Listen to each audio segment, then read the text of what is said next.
Good morning, જય શ્રી કૃષ્ણ, હર હર મહાદેવ. કેમ છો બધા? મજામાં છો ભાઈ? આજે છે રામનવમી ને રામનવમીની બધાને હાર્દિક શુભકામનાઓ. વાગ્યા છે સવારના 9:30 અને આજે આપણે રામનવમીની રજા છે ભાઈ. અને ભાઈ જો ઘઉંની સિઝન આવી ગઈ છે તો બધાને જો ગામડેથી ઘઉં આવવા માંડ્યા છે. નિરમા બાસકા પણ ભાત ને નિરમા લિમિટેડ ઉરિયાના બાસકા છે બધાને. ચાલો ભાઈ, ચકલી જો ચકલીનો માળો છે. ચકલીનું ખાવાનું નાખ્યું નથી, નાખી દીધું છે ભાઈ. ચકલીનું ખાવાનું નખાઈ ગયું છે ભાઈ. અને જીયાનભાઈ કંઈક સવારમાં શું કરો જીયાનભાઈ? સાફ સફાઈ આંબી નો કે એટલે જીયાનભાઈને હોપી દીધું. આપણો વારો પંખામાં વયો ગયો. આપણો વારો જીયાનભાઈનો વારો જો આ સાફ કરવાનો હતો ખાલી, એટલે જીયાનભાઈનો વારો એમાં આવી ગયો. નીમાબેન આપણે તો જમી રહ્યા છીએ સવારમાં મોર્નિંગમાં. ચાલો ભાઈ, આ રીતનું કંઈક છે.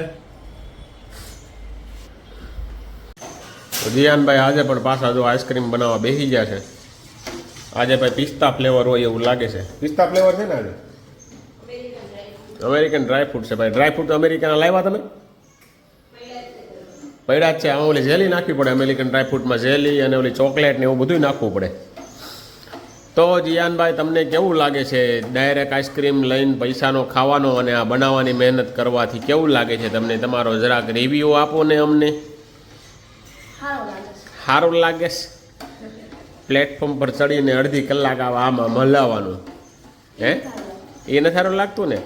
તો આટલી મહેનતે આઈસ્ક્રીમ બને, તમે ફટાફટ કહો પપ્પા આઈસ્ક્રીમ લઈ આવી દો ને. એટલે આ મહેનત વગર આઈસ્ક્રીમ ન બને જીયાનભાઈ.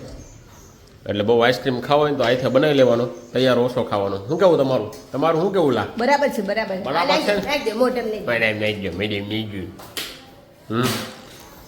ચાલો ભાઈ, આ રીતનું આઈસ્ક્રીમ બને છે પાછો. ઉનાળો છે ને એટલે થોડાક દી બનાવ્યા કરશે. એક દી ક્વોલિટી બનાવે ને એક દી આઈસ્ક્રીમ બનાવે અને એ રીતનું બધું હાલ્યા કરે છે. બાકી તો પરીક્ષા આવે છે ને જીયાનભાઈને એટલે ફૂલ રેકેટ ઉતારી લીધા છે નીચે.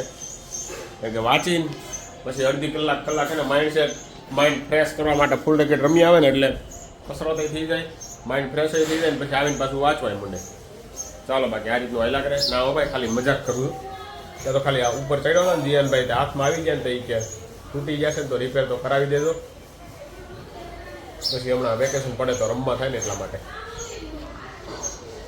12:15 વાગ્યા છે ને ભાઈ. જીયાનભાઈને આમ જો વાંચતા જોઈને અમને બહુ એટલે બહુ સારું લાગ્યો. જીયાનભાઈ વાંચે છે ગજબનું કહેવાય. હા જીયાનભાઈ, તમે વાંચો એટલે કાંઈક ગજબ કહેવાય ભાઈ. ચાલો ભાઈ, સલાડ બની ગયું છે. અને ભાઈ આના ઉનાળો હાલે છે ને એટલે એને ધ્યાનમાં રાખીને અમે એને ઝાઝું પાણી પીવાય ને એ હાટો. જો આપણે તમે ગયા શનિ રવિ રજા હતી ને ત્યારે આપણે ઓલું બનાવ્યું હતું છોલે ભટુરે બનાવ્યા હતા એટલે તેથી બહુ પાણી પીવાનું ને એટલે એમ થયું કે નહીં યાર આવતા આ પાછી રજા છે ને આજે રામનવમીની, તો આજે આપણે એ કે ફર્સ્ટ ક્લાસ પૂરી બનાવી નાખી છે. એટલે જો પાણી તો તમને ભાવતું નથી એટલે આ સરસ. ખાવ ને વધુ તરસ લાગે. આટલું ધ્યાન રાખે તો તમે એમ કોઈ દી કદર ન કરી. ચાલો ભાઈ, જો પૂરી બની રહી છે. સાથે છે બટેટાનું શાક છે અને આપણે મઠ્ઠો લઈ આવ્યા છીએ. સાથે મઠ્ઠો ખાવાનો છે. બાળો ચાલો ભાઈ, આપણે કિરણ ચોક 4 રસ્તા પર ઊભા છીએ અને ભાઈ આટલી બધી ડિસ્પ્લે લગાવીને સાઉન્ડ લગાવીને કંઈક આયોજન હોય ને એવું લાગે છે રામનવમીના હિસાબે. તો જોઈએ હવે આયોજન સાંજનું હશે તો આપણે વિડીયોમાં કવર કરશું થોડું ઘણું. બાકી ચાલો.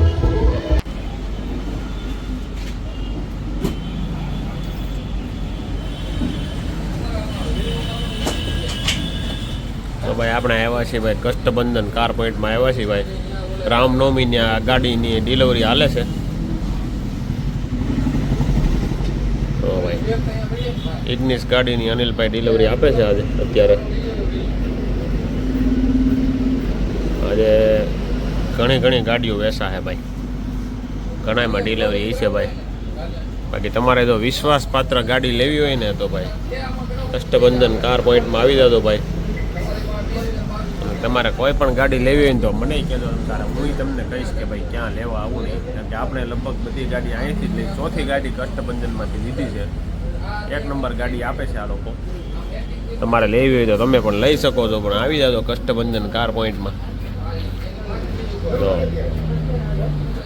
કસ્ટમરને કમ્પ્લેટ કસ્ટમરને સેટિસ્ફેક્શન થાય પછી જ ગાડી આપે ત્યાં સુધી નથી આપતા કષ્ટભંજન કાર મેળાવાળા તો તમારે આવી જાઓ જૂની ગાડી લેવી હોય ને તો કષ્ટભંજન કાર પોઈન્ટ કેનાલવાળા રોડ ઉપર છે ભાઈ આ કેનાલ રોડ છે સાયોના પ્લાઝાની એક્ઝેક્ટ પાછળ બાજુમાં વછરાજ ચાની બાજુમાં છે ભાઈ કષ્ટભંજન કાર પોઈન્ટ તમારે લેવી હોય તો આવી જાજો બાકી જો આવા સિમ્બોલ જોતા હોય ને તો સિમ્બોલે રાખે છે આ લોકો ઓડી છે ઇનોવા છે ફોર્ચ્યુનર બોર્ચ્યુનર આ એક ફોર્ચ્યુનર છે પાછળ એક જેગુઆર પણ પડી છે તો આ રીતનું કંઈક છે ભાઈ બરાબર છે ચાલો તો હવે ઘણી વાર અહીંયા બેસીએ હિસકા ખાઈએ આપણે ફર્સ્ટ ક્લાસ અને પછી આપણે નીકળીએ હવે કઈ બાજુ જવું એ નક્કી નથી જોઈએ હવે હવાની લગભગ બીજી ત્રીજી ગાડીની ડિલિવરી છે ચાલો હા ઓ ભાઈ સીધા જ બેહાર દેવાના અંદર આ બધું કાવતરું આમનું કરેલું છે એ કે બહુ ગરમ થાય તો સીધો જ બેહાર દેવાનો હા હાલો ભાઈ ચેક કરી લઈ પહેલા પછી આપણે વિડીયો બનાવશું હો ભાઈ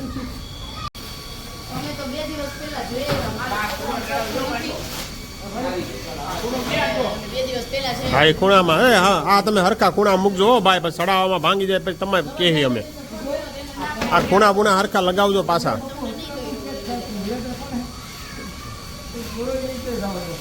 હા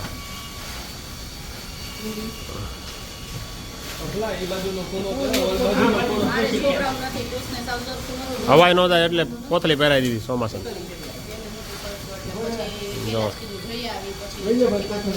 ચાલો ભાઈ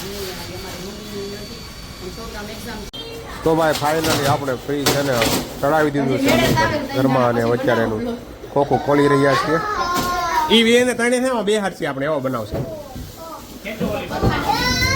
અંકાન નોડ હા ઓ તાળી પાડો છોકરા યા ક્યાંથી આવ્યો એલા છે એક મિત્રો બંધ ફ્રીજમાં આને કરંટ આવ્યો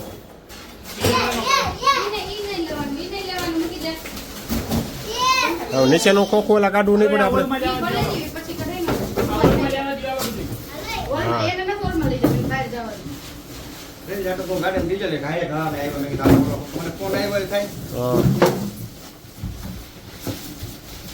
શોર્ટ આવે છે પેલી વાર બધાને આવે એ જેને જેને ફ્રીજ ચડાવ્યું ને બધાને આવશે એ ફ્રીજ ચડાવ્યું ને બધાને આવશે આમાં પાવર ભેગો થઈ ગયો એવું થયું છોકરાને રમવાનું સાધન આવી ગયું જો ધ્યાન શેરી લઈને ઉતરી જજો એક આખી શેરીમાં થઈ જવું જોઈએ હા